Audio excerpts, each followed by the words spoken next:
Sinagot naman ng palasyo ang anunsyo ng kandidatura ni VP Sara. At live mula sa Malacanang, may express report si Maricel Halili. Maricel, ano ba ang tugon ng Malacanang dito sa anunsyo ni VP Sara?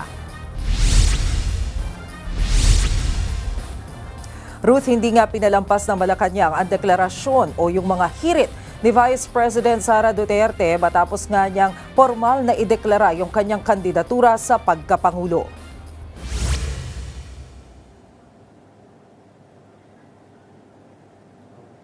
Good luck. Good luck! Ito ang tugon ng Yan ang tugon ng Malacanang sa deklarasyon ni Vice President Sara Duterte sa kanyang planong pagtakbo sa pinakamataas na posisyon sa 2028. Pero pinuna ni Palace Press Officer Claire Castro ang paghingi nito ng tawad sa publiko dahil tinulungan niya si Pangulong Marcos na manalo noong eleksyon. Sabi ni Jose Castro, taong bayan ang naghalal kay PBBM. Kung may naitulong man daw si VP Sara, ay gayon din naman si PBBM dahil bahagi sila ng unity team.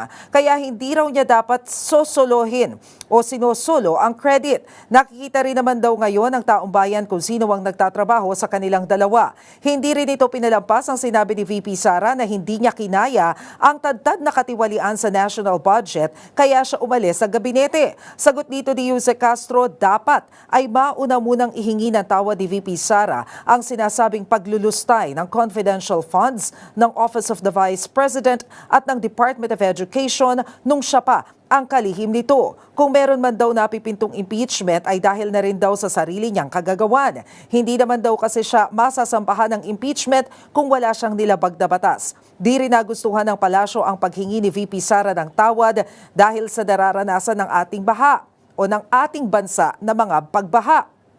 Banat ni Jose Castro, ilang flood control projects daw ba ang itinatag ng kanyang ama na si dating Pangulong Duterte. Hindi naman daw naramdaman ang higit 13,000 flood control projects nung panahong rumagasa ang mga bagyong Urduha, Ompong, Tisoy, Ambo at iba pa. Pakinggan natin na naging pahayag ni Jose Castro. Mas dapat niyang inunang humingi ng tawad sa taong bayan, lalong-lalo na sa mga biktima ng EJK. Dapat niya rin pong ihingi ng tawad at nakalimutan niya nang siya ay magsabing mayroon siyang kilalang assassin at handa siyang magpapatay. At ang assassin na to ay nag-agree or sumang-ayon sa kanyang plano. Dapat ihingi niya rin ng tawad ang mga fake news na ibinandera niya sa taong bayan.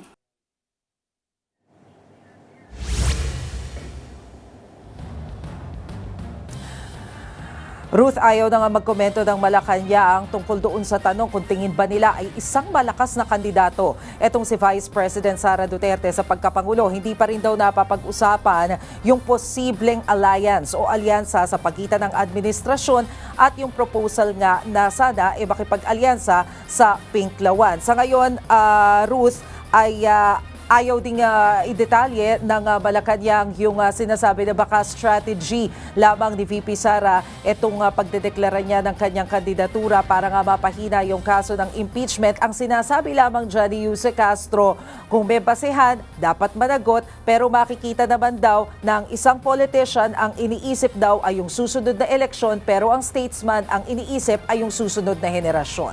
Ruth?